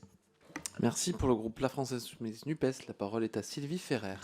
Merci Monsieur le Président, Messieurs les rapporteurs, chers collègues. Votre mission d'information a réussi à mettre en lumière de nombreux obstacles qui freinent le développement de la géothermie France. Vous rappelez son intérêt pour la transition énergétique nécessaire face aux défis climatiques. Si je ne m'y trompe pas, on devine votre volonté de démultiplier les doublés géothermiques afin d'accroître la production énergétique grâce à la chaleur que nous offre le sous-sol. Les conclusions de votre travail semblent se tenir en 3 axes. S'appuyer sur la recherche, notamment en associant la communauté scientifique et en délimitant clairement son rôle. 2. Démocratiser les projets géothermiques en renforçant la communication et avec un meilleur partage de la valeur. Et 3. Renforcer l'investissement de la puissance publique en augmentant le fonds de garantie géothermie pour encourager les forages. La dernière fois que j'avais lu d'aussi bonnes propositions sur le sujet, c'était dans l'Avenir en commun. Mais vos conclusions sont-elles sincères et s'agit-il uniquement de faire bonne figure? Et pour être tout à fait clair, cette question et les suivantes, je les pose surtout à M. Thiebaut. Comment allez-vous défendre une hausse de l'investissement dans ce secteur face à une volonté gouvernementale de faire toujours plus d'économies dans la dépense publique? Puisque vous semblez constater que la communauté scientifique devrait être écoutée, pourquoi ne pas l'avoir écoutée sur les autres thématiques énergétiques? Et je pense tout récemment à l'opposition claire de la communauté scientifique à la fusion de l'ASN et de l'IRSN concernant la sûreté nucléaire. En bref, comment concrètement allez-vous mettre en cohérence vos conclusions avec vos actions? Je vous remercie. Merci pour le groupe Les Républicains. La parole est à Christelle Pétex. Merci, Monsieur le Président, messieurs les rapporteurs. Merci pour votre travail, votre synthèse qui a été claire, pédagogique et très complète. Vous l'avez expliqué, la géothermie profonde est une source d'énergie renouvelable non intermittente qui peut aider à décarboner notre mix énergétique et renforcer notre souveraineté. Elle est pourtant largement sous-exploitée en France, ne générant que 1% de production de chaleur à ce jour. Alors oui, comme toute activité, la géothermie profonde revêt de risques qu'il convient d'identifier et de maîtriser. D'où l'importance d'améliorer notre connaissance du sous-sol, de distinguer des zones d'action, de donner la main au préfet pour stopper tout projet présentant un danger profond. Et de dépoussiérer le code minier, vous l'avez souligné, pour avoir des délais raisonnables. La géothermie profonde soulève une question sur sa rentabilité économique. Il est donc important d'avoir ces extensions du fonds de garantie ou encore des fonds tels que les aides du fonds chaleur. Tous ces projets levés et cette valorisation de la géothermie profonde faite, il en ressort une question. Pourquoi la loi d'accélération des énergies renouvelables a été aussi réductrice sur la complémentarité des énergies et l'inclusion de toutes les énergies, telles que la géothermie profonde ou encore le nucléaire? Pourquoi l'opportunité de l'examen de cette loi d'accélération des énergies renouvelables n'a-t-elle pas été saisie pour engager ces clarifications nécessaires? Je terminerai par le fait que nous ne pouvons que regretter que le gouvernement se soit enfermé dans une logique tout éolien, qui défigure nos paysages et désorganise notre mix énergétique, là où il aurait été plus judicieux de diversifier nos sources de chaleur et remplacer le gaz et le fioul qui pèsent lourdement sur notre facture climatique. Je vous remercie. Merci pour le groupe démocrate modem indépendant. La parole est à Bruno Millienne. Merci, Monsieur le Président, Messieurs les rapporteurs, mes chers collègues. On pourrait se demander ce qu'ont en commun l'Élysée, le Sénat, le site olympique ou Disneyland Paris. Eh bien, ils sont tous chauffés grâce à la géothermie. Aussi, je vous remercie pour le travail que vous nous présentez ce matin sur cette solution encore trop méconnue de nos concitoyens et qui allie pourtant de nombreux avantages. Pour avoir eu la chance de travailler avec Monsieur Le Seul sur une autre mission flash, je sais que ce rapport est de qualité et doit nous inspirer. Je crois profondément à la géothermie. Nous avons sous nos pieds une solution pérenne pour décarboner nos usages grâce à une énergie locale et constante. Pour autant, de nombreux freins demeurent pour assurer le plein potentiel de cette technologie sur notre territoire, et ce alors que nous nous sommes fixés comme objectif d'augmenter de 40% le nombre de projets de géothermie profonde lancés d'ici 2030. Vous évoquez la nécessité d'une meilleure cartographie des besoins. En 2020, l'ADEME et le BRGM ont lancé le site géothermie.fr qui est censé favoriser l'utilisation de cette technologie. Pensez-vous qu'il faille renforcer les missions du BRGM dans ce domaine et valoriser davantage l'utilisation de ce site qui semble encore trop méconnu, notamment pour nos collectivités? Si oui, pourriez-vous nous préciser les moyens pour y arriver? En outre, nous parlons beaucoup ces derniers temps de simplification. Simplification pour l'agriculture, simplification pour le logement. Quid de la simplification pour la géothermie? Pourriez-vous nous partager les freins réglementaires que vous avez identifiés et quelles simplifications sont à mettre en place rapidement pour libérer le potentiel énergétique de la géothermie? Enfin, vous évoquez dans votre rapport la nécessité de clarifier la gouvernance de la filière.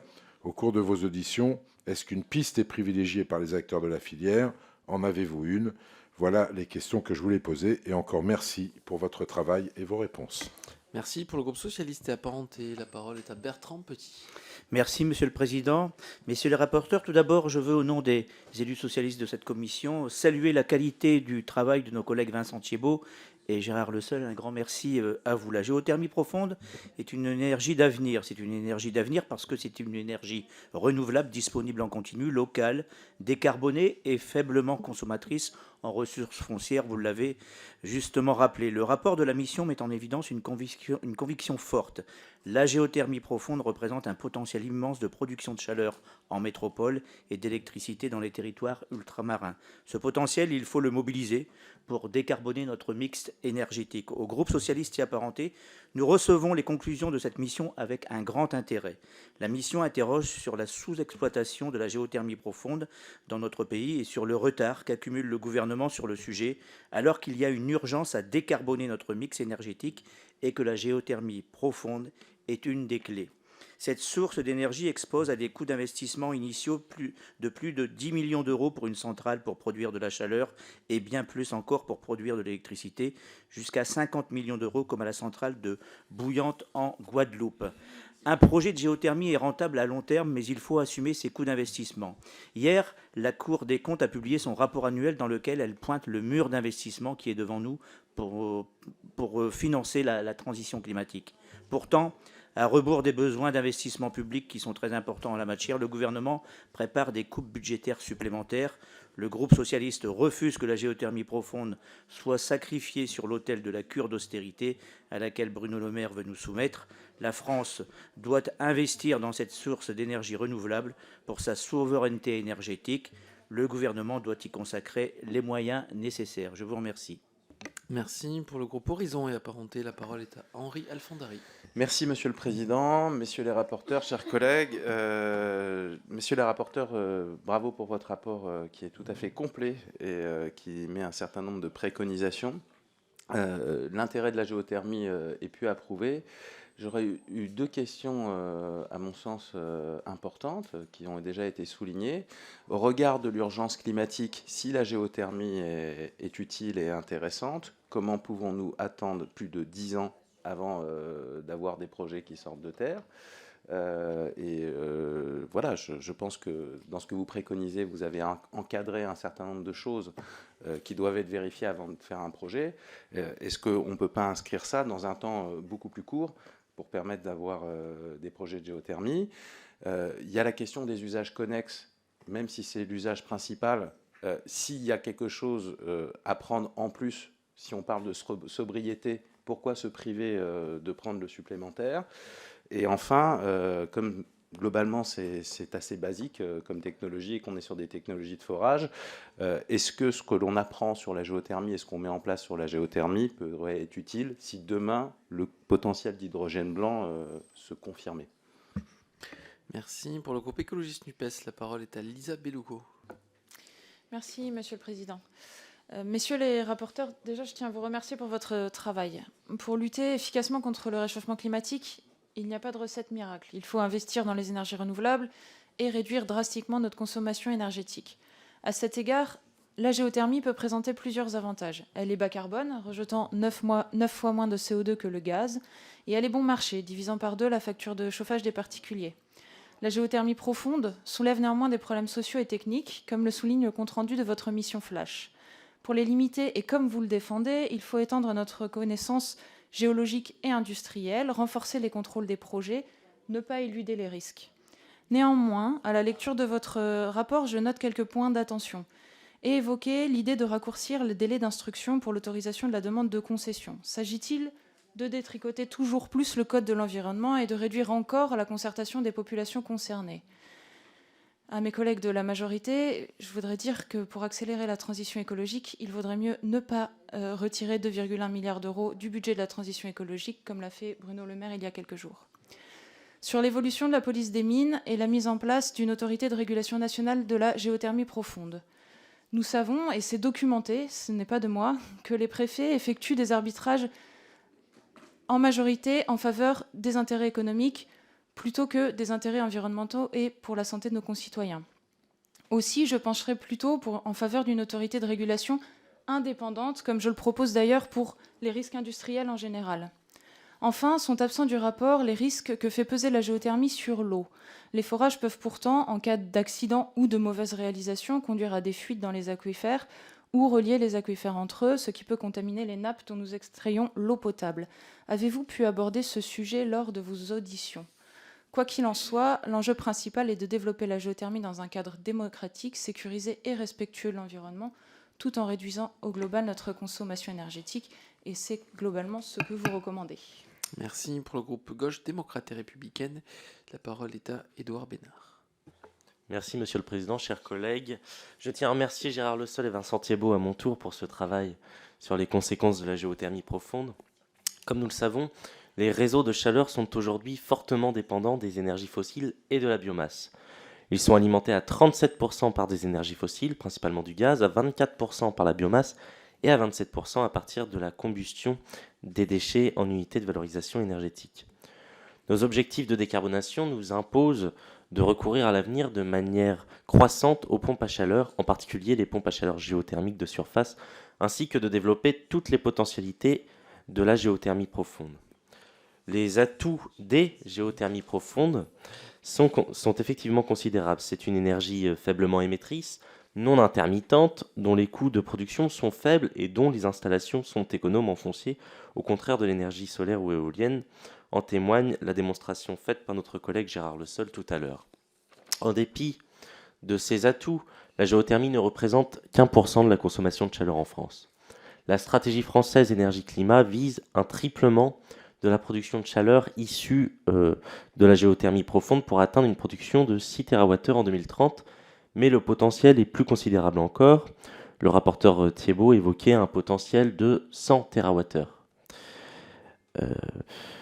Aussi bien sur le territoire métropolitain, d'ailleurs, qu'en Outre-mer, où les géothermies peuvent contribuer de manière essentielle à l'autonomie énergétique.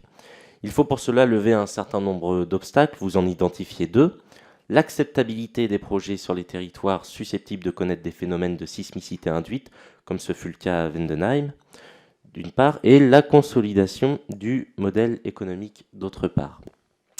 Pour notre part, vous ne serez pas étonné que nous pensons que si la rentabilité des projets de géothermie profonde s'apprécie sur le long terme, compte tenu des coûts d'investissement initiaux, il importe que ces projets soient portés par la puissance publique à l'échelle nationale ou régionale et non par des opérateurs privés. Merci. Pour le groupe Liberté Indépendant Outre-mer et Territoire, la parole est à Nathalie Bassire. Je vous remercie, Monsieur le Président, Messieurs les co-rapporteurs, chers collègues. Tout d'abord, vous dire que je me joins aux propos de mes collègues qui, avant moi, ont salué votre travail, qui dresse un état des lieux et connaissance sur cette ressource verte qu'est la géothermie. Et puis souligner également le nombre de fois qu'on a prononcé le mot outre-mer aujourd'hui dans cette commission. Nous savons le potentiel de la géothermie profonde pour nos zones non interconnectées, pour l'indépendance énergétique, comme pour la lutte contre le changement climatique. La géothermie profonde offre aux ZNI d'outre-mer une énergie propre et constante. En outre, elle représente une alternative crédible aux énergies fossiles, permettant de réduire leur dépendance aux importations coûteuses et leur empreinte carbone, favorisant le développement économique de ces territoires, tout en protégeant l'environnement. Cependant, nous sommes confrontés à des défis significatifs, l'investissement initial élevé, vous en avez parlé, les risques géologiques et la nécessité d'une expertise technique pointue. Ces obstacles ne doivent pas nous décourager, mais plutôt nous motiver à renforcer notre soutien à l'innovation, à la recherche et à l'adaptation des politiques incitatives efficaces. À La Réunion, et vous l'avez dit, une entreprise très connue de nos territoires, Albioma, est sur le point de réaliser des tests de grande profondeur du côté de Salazie, preuve que des acteurs économiques y croient. Je ne reviendrai pas sur la question de délai de traitement des projets évoqués par mes collègues qui posent en effet question dans un contexte où nous devons nous engager vers un avenir plus vert et résilient pour tous nos territoires. Vous dites qu'il y a une des priorités qui s'impose, c'est celle du niveau d'acceptabilité par la population. Après vos auditions, avez-vous pu constater que cela pourrait constituer un frein dans nos territoires ultramarins? Je voudrais savoir également si au cours de vos travaux, vous avez pu identifier d'autres obstacles au développement de la géothermie profonde en outre-mer, et si vous pensez pertinent, au regard de toutes les autres énergies durables déjà disponibles, de développer cette ressource. Quels sont les risques de pollution des eaux souterraines et à quel stade du forage sont-ils le plus élevés? Et enfin, dans les territoires où le taux de chômage est particulièrement fort, que peut-on escompter de cette technique en matière d'emploi? Et je vous remercie, Monsieur le Président. Merci beaucoup. Je vous propose d'enchaîner avec les questions, et en particulier par une question de Monsieur Bricou. Merci, Monsieur le Président. Des questions. Alors, pourquoi aujourd'hui la géothermie est-elle encore grandement sous-utilisée? Quels sont les points de blocage et le plan présenté par le gouvernement en 2023 suffira-t-il, selon vous, pour débloquer la situation? Alors, question naïve, souvent entendue dans la population, si la géothermie est multipliée, cela ne va-t-il pas fractionner, fragiliser le sous-sol, et la température profonde ne risque-t-elle pas de diminuer? Je l'ai entendu. Quelles sont les conséquences? Qu'advient-il des sols lorsque les projets arrivent en fin de vie?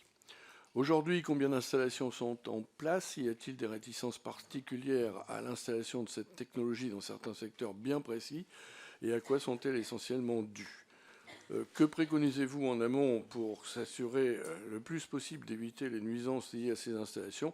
Et enfin, j'avais l'intention de vous demander de nous détailler en quoi consistait exactement le fonds de garantie géothermie, mais vous avez déjà amplement répondu. Merci. Merci. La parole est à Daniel Boulbois. Merci, Monsieur le Président. Merci, Messieurs les rapporteurs, pour votre rapport. Vous l'avez dit, la géothermie est une source d'énergie renouvelable et non intermittente qui est très peu exploitée. Vous suggérez d'en faire une véritable filière, donc de la déployer à grande échelle. Vous avez parlé des dangers éventuels sur la sismicité, mais comme tout forage profond, cela inquiète quand même la population, que ce soit les forages profonds pour les hydrocarbures ou le stockage des déchets nucléaires. Et personne ne maîtrise encore tous les enjeux de cette filière en émergence en ce qui concerne les connaissances scientifiques. Pensez-vous que la recherche et les connaissances scientifiques sont suffisantes? Et il est nécessaire pour développer une telle filière d'avoir une connaissance très précise du sous-sol profond. La proximité, par exemple, des proches de magma, les réseaux de failles, les cellules de convection. Et qu'est-il prévu pour cette recherche scientifique? Merci. La parole est à Vincent Decker. Merci, Monsieur le Président. Je voudrais en premier lieu féliciter et remercier nos collègues pour leur travail et les efforts de pédagogie qu'ils ont déployés pour nous permettre de progresser dans la compréhension de cette technologie. Ma question s'adresse à notre collègue Vincent Thiébaut, dont un amendement visant à renforcer la connaissance de la géologie du sous-sol et des risques naturels pouvant découler des travaux a été adopté lors de l'examen de la loi Climat et Résilience. Je souhaiterais, chers collègues, avoir votre regard sur les améliorations pratiques qui ont pu découler de la disposition que vous avez fait adopter. Et je souhaiterais savoir si vous jugez que le guide méthodologique de bonne pratique que vous avez évoqué au cours de votre exposé, prévu par votre amendement, savoir s'il a été suffisamment porté à connaissance et exploité par les opérateurs. Je vous remercie. Merci. La parole est au ministre Becht. Merci beaucoup, Monsieur le Président. Je voudrais aussi féliciter les deux rapporteurs pour leur travail. La géothermie, effectivement, est une technique ancienne. Elle était déjà utilisée, alors pas profonde, mais par les Romains. Elle n'est évidemment pas sans risque. Vous avez mentionné le cas de Vendenheim. Il y a aussi dans le Rhin supérieur la question de Riehen en Suisse ou de Stoffen, où la ville monter, c'est fracturer, donc il faut faire très attention effectivement à la question des failles, et il faut faire évidemment attention également à la question des sols pour éviter que l'eau ne gonfle l'argile et ne fracture les habitations. J'aurais un point de désaccord, si vous me le permettez, avec les rapporteurs, c'est sur la question du lithium. Je pense qu'il ne faut pas déconnecter nécessairement les deux sujets, parce que autant sur la géothermie, nous avons des alternatives en matière d'énergie renouvelable, autant sur la question du lithium, nous n'avons pas d'alternative. Or, c'est une question de souveraineté. Il n'y aura pas de transition énergétique, il n'y aura pas de voiture électrique s'il n'y a pas de batterie, il n'y aura pas de batterie s'il n'y a pas de lithium. Et nous devons, en souveraineté, pouvoir extraire le lithium en France. Donc il faut favoriser la géothermie, notamment pour la question du lithium. Merci. Merci. La parole est à Lisa Pelucco. Merci, Monsieur le Président. J'avais une petite question complémentaire. En fait, vous recommandez beaucoup dans votre rapport, et je suis tout à fait d'accord avec cette recommandation, vous recommandez beaucoup d'associer les populations locales, d'améliorer la transparence, d'inscrire les projets de géothermie dans des projets de territoire en associant les élus locaux. Mais pourtant, on a un Premier ministre qui annonce qu'on va encore limiter le périmètre d'action ou le champ d'action, le champ d'intervention de la CNDP. On a réduit les délais des enquêtes publiques dans la loi d'accélération des ENR. Et donc, je me demande ce que vous pensez de ces options et est-ce que vous pensez que c'est compatible avec vos propositions ? Merci. La parole est au député Marchiot. Monsieur le Président, messieurs les rapporteurs, certains projets de géothermie classique peuvent représenter un progrès et donner lieu à des travaux prometteurs car ils représentent une approche visant à minimiser l'empreinte carbone tout en assurant une efficacité énergétique. Ces projets maintiennent une flexibilité tout en permettant de conserver la possibilité de recours à des réseaux de chaleur autres. Il en est certain dans ma circonscription, comme la piscine d'Aniche qui pourrait être chauffée grâce à de la géothermie ou le Cascal à Semin. Néanmoins, la prudence doit rester de mise en ce qui concerne la géothermie profonde. Certains faisceaux d'indices établissent un lien entre les injections et les activations sismiques, comme celle ressentie il y a quelques années au nord de Strasbourg. Pouvez-vous nous repréciser de façon plus détaillée comment prévenir ces risques et est-ce seulement possible ? Je vous remercie. Merci. La parole est à Jean-Louis Bricout. Merci, Monsieur le Président. D'abord, merci à Vincent et puis à Gérard pour la qualité du rapport et des propos. Je crois que la logique, en fin de compte, l'objectif de la création de ces réseaux de chaleur à base donc, de projets de géothermie profonde est d'aller plus loin, en fin de compte, qu'une solution de chauffage pour un quartier. Moi, il me semble que le bon plan, c'est justement, pour aller plus loin, c'est de profiter, en fin de compte, de cette opportunité et d'engager plutôt une massification de la rénovation plus globale et performante pour tout un quartier, qui peut comprendre d'ailleurs des bâtiments publics ou des bâtiments privés. Alors comment concrètement sur les territoires vous associez les collectivités, les particuliers, les opérateurs pour créer effectivement cette dynamique de projet qui me semble nécessaire et urgente et au service de l'écologie bien sûr. Merci. Est-ce qu'il y a d'autres questions, chers collègues ? Pas d'autres questions. Messieurs les co-rapporteurs, je vous laisse le soin de répondre aux nombreuses questions, ce qui montre tout l'intérêt apporté à vos travaux. Oui, tout d'abord, je voulais vraiment vous remercier pour la qualité de vos interventions et de vos questions, et toutes globalement très pertinentes. Alors, je vais essayer de faire un tir groupé, puisqu'en fait, il y a beaucoup de sujets qui se regroupent. Permettez-moi tout d'abord de revenir sur le sujet des délais, et notamment des autorisations. Alors, certains nous ont interpellés sur le fait comment réduire ces délais, d'autres nous ont interpellés sur le fait pourquoi vous voulez réduire les délais. En fait, je reviens juste sur, je sais pas, on ne peut pas représenter le schéma, je suis désolé, mais pour bien comprendre. On peut le remettre ?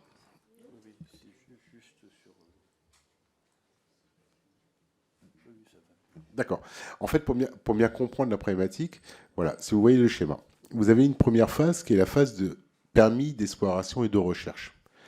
C'est cette phase-là qui est déterminante pour la connaissance du sous-sol et de la géologie du terrain. Et pour répondre, j'en profite à Vincent Descoeur, qui a effectivement souligné le travail qu'on a fait dans la loi climat et résilience, où on avait fait la réforme du code minier. J'avais porté des amendements pour renforcer les exigences en termes d'exploration du terrain. Cette phase ne doit pas être compressible. Elle est inhérente à la connaissance du sous-sol. Et justement, par rapport à ce qui s'est passé en Alsace sur le site de Vendenheim, c'est toute la qualité de cette phase-là. Il faut se prendre le temps pour bien connaître le terrain et savoir ce qu'on va faire. Je rappelle que cette phase-là, il n'y a pas de travaux invasifs, c'est-à-dire qu'il n'y a pas de forages qui sont réalisés. C'est essentiellement des techniques utilisées. Maintenant, c'est la 3D, puisqu'on a augmenté l'exigence de la connaissance du terrain. Et juste pour vous donner une idée de ce qui s'est passé à Vendenheim, en fait, ce qu'on cherche, c'est une faille aquifère dans laquelle il y a de l'eau, et on creuse des deux puits de part et d'autre. Ce qui s'est passé, en fait, à Vendenheim, c'est que l'étude s'est faite en 2D, et en fait, il s'avère que là où ils pensaient voir une faille, on avait 2 failles superposées, mais qui n'étaient pas reliées. Justement, si on avait cette exigence, comme elle a été portée dans la loi climat résilience qui avait été mise en place, on aurait évité effectivement cette problématique, comme je disais, qui peut s'apparenter à la fracturation hydraulique, comme c'est utilisé dans certains cas au niveau du gaz de schiste. Donc, sur le sujet de ce délai, il y a phase d'exploration. Ensuite, il y a une demande de permis qui est faite pour réaliser un puits de forage pour faire les tests et valider les hypothèses qui sont remontées. Ensuite, il y a ces tests à réaliser. Une fois que tout est validé, on repose un permis par contre, effectivement, toujours un permis pour pouvoir construire la centrale géothermique. Donc, là où il peut y avoir éventuellement une contraction des délais, c'est sur la phase de la construction de la géothermie, puisqu'en fait, quand on est à cette phase-là, on a déjà validé toutes les hypothèses. Là, effectivement, ça met 2 ans. On estime que ça peut se faire en 3 à 6 mois, puisqu'en fait, la majorité Mais la phase en amont est extrêmement importante, justement pour bien connaître les sols, et on ne demande pas de réduction. Au contraire, on demande de bien renforcer, de savoir où on met les pieds, en gros. C'est ça. Donc cette partie délai, voilà ce que je voulais exprimer. Alors certes, ça peut paraître long, mais nécessaire. Juste quand même vous donner une idée, la plupart des sites géothermiques qui sont dans le bassin parisien, ont 40 ans. Donc, se prendre 5-8 ans pour derrière un fonctionnement de 40 ans, voire plus, je pense que ça vaut le coup de s'éviter d'un certain nombre de désagréments, c'est assez nécessaire. Ensuite, tu veux peut-être rajouter un mot, Gérard ?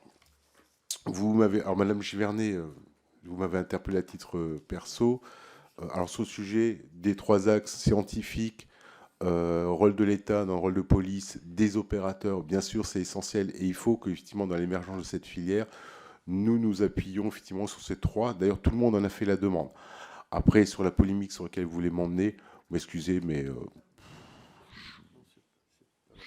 pas Madame Givernet, pardon, excusez-moi. Enfin bon, oui, excusez-moi. Voilà, excusez-moi de mon nom. Oui, alors... Non, je répondais à l'interlocutrice de la France insoumise, voilà. Donc, Madame Ferrer.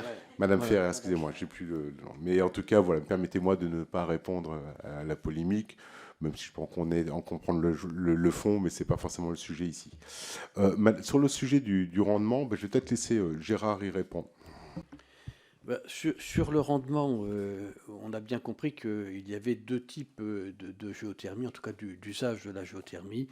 Je ne parle pas du connexe, mais sur le réseau de chaleur, on a finalement pour 1 kW consommé une production de 20 kW. Donc on a une bonne rentabilité, si je puis dire, de l'énergie consommée pour pouvoir produire. Précisons d'ailleurs que globalement, l'eau qui, dans le bassin parisien, arrive à peu près à 63 degrés, a une très faible déperdition dans le réseau de chaleur. Et donc, on est plutôt un système vertueux, faible déperdition, et on réinjecte bien sûr la température, enfin l'eau à une température peut-être avec 1 degré de moins dans l'aquifère, en tout cas dans le Dogger parisien. Sur les productions d'électricité, par définition, c'est une production, une rentabilité extrêmement importante, puisque nous avons bien sûr une déperdition entre la chaleur et sa transformation en énergie électrique, mais on est en production positive, puisqu'on n'en a pas consommé finalement pour remonter. En tout cas, très, très, très peu consommé. Je me permets de poursuivre sur les questions, et donc je me permettrai de répondre à notre collègue Sylvie Ferrer, qui est peut-être partie, mais contrairement à mon camarade Vincent Thiébaut, je comprends bien la question posée. Bien sûr qu'il devra y avoir une traduction de ces ambitions, notamment dans les orientations budgétaires alors soit du prochain projet de loi de finances rectificatif, soit du prochain projet de loi de finances. Et puis la question qui est posée, soyons honnêtes tous ensemble, parce qu'il y a effectivement l'interférence avec le débat que nous avons en séance en ce moment sur la fusion ASN-IRSN, c'est le même sujet de la confiance. Je ne veux pas faire au-delà de polémiques inutiles, mais on voit bien que ce qui peut susciter interrogation mérite de toute façon une réponse pour favoriser la confiance des citoyens dans les dispositifs qui sont mis en œuvre, que ce soit des dispositifs nucléaires ou que ce soit des dispositifs de géothermie. Et je rejoins par ailleurs le regret qui a été exprimé par notre collègue Christelle Pétex, je crois, du débat sur les ENR qui finalement ont été un peu tronqués, puisque nous avons limité nos réflexions et nos discussions sur deux technologies, alors que nous aurions dû, certains l'ont réclamé, y compris très directement auprès du ministre, il aurait fallu que nous puissions aborder la question de l'hydraulique, la question de la géothermie, etc., ce qui nous aurait permis d'élargir à la fois notre compréhension collective et en même temps de fixer peut-être des ambitions plus importantes en matière d'ENR, vertueuses, puisque on l'a vu, les géothermies sont vertueuses. Je me permets de poursuivre, si tu le veux bien, les délais. La question a été posée, est-ce que les délais, le raccourcissement que nous proposons sont déraisonnables? Je ne le pense pas. Ça a été rappelé tout à l'heure par Vincent Thiébaut. Il n'est pas du tout question d'écorner, bien sûr, la concertation citoyenne, ni même d'ailleurs la concertation avec l'ensemble des parties prenantes scientifiques. Nous l'avons proposé à plusieurs reprises. Il faut que l'ensemble de la communauté scientifique puisse participer le plus en amont possible aux travaux, parce que c'est eux qui disposent finalement de l'expertise qui vont pouvoir alerter. Notre collègue Lisa Belloco a posé une bonne question. Toutes les questions étaient très bonnes, mais une question particulière sur l'intervention du préfet. Nous proposons effectivement dans la note que le préfet puisse interrompre un projet. Il y a une contre-proposition de notre collègue que ce soit une autorité indépendante. À titre personnel, et je ne veux pas engager le co-rapporteur, mais pourquoi pas, bien évidemment, on peut aussi évoluer. Les questions qui sont posées sont des questions tout à fait pertinentes. L'idée étant qu'il n'y ait pas un blanc-seing laissé à l'exploitant sans qu'il puisse y avoir une corde de rappel et une possibilité d'interrompre le processus si nous considérons que les risques de sismicité, par exemple, ou les risques qui sont très faibles par ailleurs de contamination des eaux, c'est extrêmement faible. Et plus nous aurons finalement la possibilité extérieure d'interrompre le processus, mieux ce sera.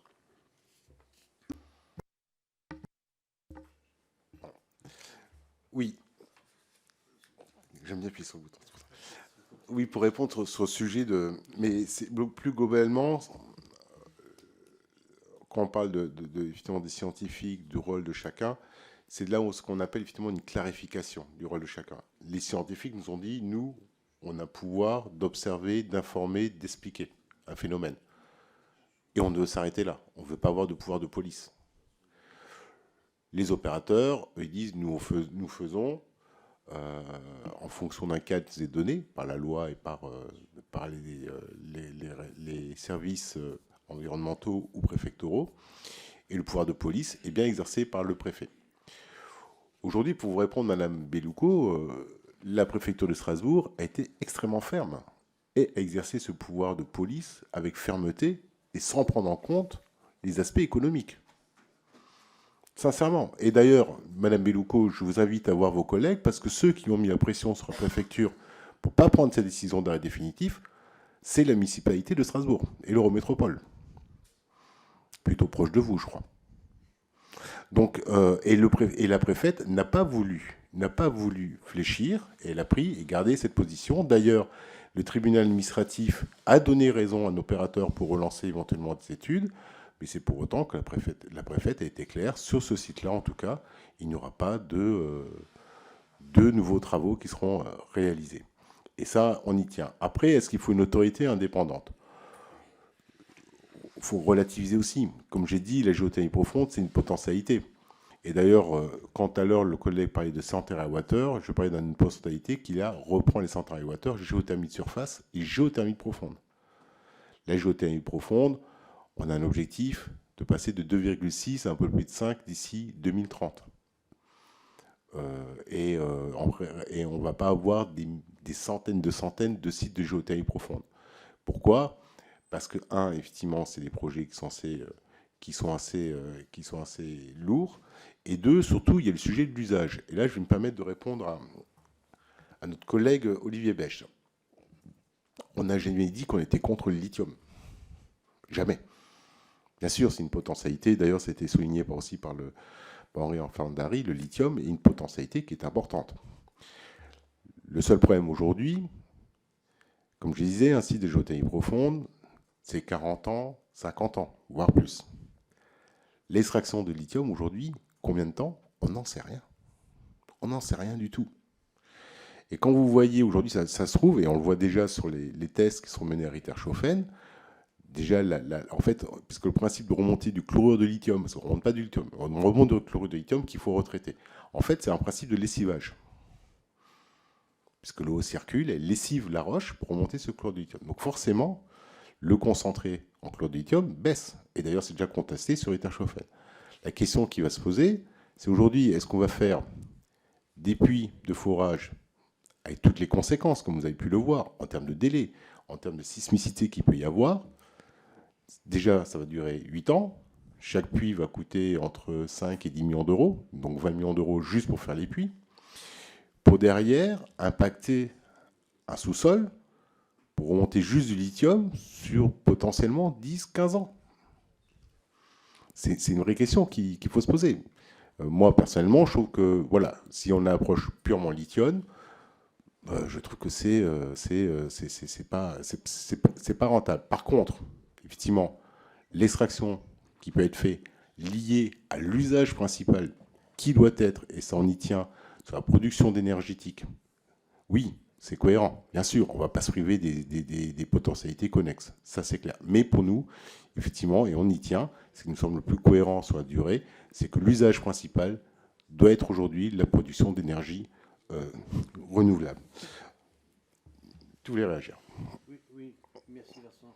Je vais juste terminer par rapport... Excuse-moi, je te laisse réagir après. Je vais juste terminer par rapport à l'interpellation de Mme Bellouco sur le travail en amont. Alors, aujourd'hui, quand on parle dans le rapport, comme on l'a dit, nous, ce qu'on demande, c'est que le travail soit fait le plus en amont possible. Ça veut dire qu'aujourd'hui, il y a une phase d'identification des territoires favorables à la géothermie profonde, que ce soit les collectivités territoriales qui se saisissent du sujet pour en faire un vrai projet de territoire, et bien avant de rentrer dans les sujets d'enquête publique ou autre, là on est bien en amont, déjà de faire une vraie pédagogie auprès de la population, de leur expliquer. Parce qu'en fait, la plupart des associations qu'on a reconnues, on ne peut pas dire qu'on a eu de gens qui étaient totalement réfractaires à la géothermie profonde. Ce qui est demandé juste, c'est une transparence et une bonne connaissance. Et éviter ce qu'on a pu connaître sur la région de Mulhouse, et là je regarde mon collègue Olivier, monsieur le ministre, qui vous savez connaître, on a vu des élus qui, à la fin de l'été dernier, ont dû prendre une position en moins d'un mois sur une demande de permis d'exploration et de recherche, sans connaître la finalité du sujet.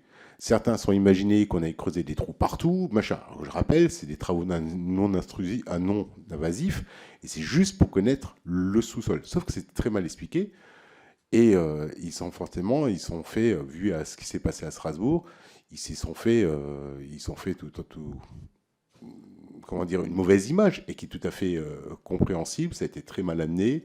Il n'y a pas eu de réunion pédagogique. Avec en plus, on va le dire aussi, c'est pour ça que je me permets d'insister sur le sujet lithium, une forte pression sur le territoire alsacien par des acteurs économiques qui voient le côté aubaine du lithium. D'ailleurs, juste pour revenir sur le sujet du lithium, je vous rappelle qu'aujourd'hui, il y a une nouvelle batterie qui arrive sans lithium, à base de sodium. Donc ça aussi, c'est des technologies qui arrivent. Est-ce qu'on aura encore besoin de lithium dans 10, 15 ans? La question qui peut se poser. Mais il faut remettre aussi ça en perspective avec tous les impacts de faire un site de géothermie profonde avec le potentiel de temps.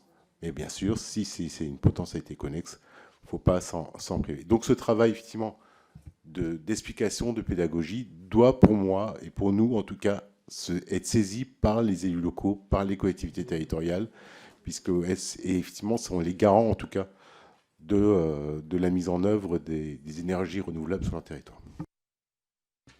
Merci Vincent. Oui, je voulais intervenir aussi sur la question du lithium, mais tu y as parfaitement répondu. Je renvoie d'ailleurs à une excellente note OPEX sur les batteries, où on voit bien que le développement des nouvelles technologies de batterie se fera essentiellement sans lithium. Juste une petite précision absolument technique, parce que je ne suis pas certain qu'on l'ait présent à l'esprit. La taille d'un tuyau de forage, c'est 20 cm. Il ne faut pas penser que les forages sont d'énormes tuyaux. Ce sont des tuyaux de petit diamètre qui, d'ailleurs, au fil des années, peuvent arriver à être un peu oxydés et qui peuvent être rechemisés, si je puis dire. Donc on va réduire un petit peu de quelques millimètres le diamètre du tuyau. Et puis la question a été posée par, je crois, le collègue Jean-Louis Bricout, quid en fin de vie? Quid en fin de vie, c'est effectivement une question fondamentale qu'on doit se poser dès que l'on réfléchit sur l'énergie. Qu'est-ce que l'on fait in fine quand on n'a plus l'utilité? Je dis bien l'utilité puisque finalement la ressource, c'est une question qui avait été évoquée aussi, la ressource ne s'épuise pas, chers collègues, puisque nous avons toujours une production liée à la chaleur émise par l'eau. Et globalement, on pensait qu'il pourrait y avoir une perte. En fait, il n'y a pas de perte depuis le début de l'exploitation. L'eau est restée, enfin la chaleur est restée constante, soit à 62, 65, 180. Il n'y a pas de perte de chaleur. C'est bien pour ça que c'est une énergie, on va dire, extrêmement performante et pertinente. Et donc, à la fin du cycle de vie, donc le cycle de vie, c'est 30 ans à peu près pour les tuyaux. Il faut les renouveler à peu près tous les 25-30 ans. Il y a des missions très régulières d'exploration des tuyaux pour s'assurer de leur bonne tenue. Il y a les pompes qu'il faut changer un peu plus fréquemment. Vous avez des pompes qui sont des pompes, j'ai oublié la dimension, mais une pompe, ça fait quasiment 100 mètres, voire plus. Ce sont des pompes tout en longueur, qu'il convient de démonter régulièrement pour les nettoyer et les remettre. Donc il y a un entretien extrêmement sérieux de l'ensemble de ces forages. Et une fois que nous n'en aurions plus d'utilité, eh bien il y a des bouchons de béton. On injecte du béton pour boucher ces deux trous, en fait, puisque la géothermie, c'est forcément deux forages. Oui, tout à fait. Gérard a très bien répondu sur l'histoire de la fin de vie. Et après, le reste d'installation, c'est comme toute installation, ça peut être démonté et remis en état. D'ailleurs, c'est exigé par les études environnementales. Juste alors, excusez-moi, ça m'a échappé. Oui, en fait, sur le frein, vous avez beaucoup posé la question, que ce soit dans les Outre-mer ou autres, quels seront les freins de la géothermie. Je pense que les freins, en fait, il faut reprendre la méthodo. La méthodo, c'est déjà, quelle est la nature géologique du sol. Est-ce que le sol est pertinent ou pas à la mise en œuvre de la géothermie profonde? Donc, d'où l'importance, effectivement, de la bonne connaissance et de l'étude menée par le BHGM. 2, le point principal, c'est l'usage. Est-ce que j'ai un usage? Parce que si c'est pour faire un site de centrale géothermique pour chauffer 3 maisons, ou une petite entreprise de 50 salariés, alors après ça dépend effectivement de l'utilité et de l'usage qu'on fait industriel, c'est ça qui doit déterminer effectivement la pertinence de la réalisation du site, puisque c'est l'usage et comment va être exploitée cette chaleur. Ça, c'est les deux premiers points. Après, c'est ce que j'allais venir dessus, effectivement, c'est le coût, la pertinence du coût par rapport à la rentabilité du projet. Et d'ailleurs, pour bien l'indiquer aussi, sachez qu'aujourd'hui, les fonds de garantie sont déjà des fonds de garantie pour couvrir des investissements qui sont purement privés. Les opérateurs, ils agissent à nom propre dans leur investissement, de réaliser les forages, qui, chaque forage, ont des coûts qui peuvent aller de 3 à 12 millions, ou à plus de 10 millions d'euros par puits. D'où l'intérêt aussi de pouvoir des fonds qui puissent garantir aussi les investisseurs, de s'assurer que si jamais la potentialité ou les tests ne sont pas au rendez-vous des espérances, qu'ils puissent en partie avoir l'investissement couvrir. Et ce qui permet aujourd'hui, c'est le plus gros frein aujourd'hui, effectivement, du développement de la géothermie profonde, c'est le coût initial. Le coût est très faible par la suite, en fait, en termes d'une fois que c'est lancé. Mais c'est le coût initial qui est assez conséquent, puisque je vous rappelle, 2 forages, ça peut aller jusqu'à 10 millions d'euros par puits. Ensuite, il faut montrer la centrale. Ensuite, il faut faire la connexion, un réseau de chaleur et ainsi de suite. Donc voilà. Bon, l'avantage aussi, c'est que ça peut être une source qui vient se mettre un réseau de chaleur à multi-sources de chaleur. D'ailleurs, c'est ce qu'on voit actuellement sur ma circonscription, où il y a un réseau de chaleur qui va être développé avec de la biomasse, la géothermie ou autre. Donc c'est principalement, j'insiste bien, l'usage qui doit aussi déterminer.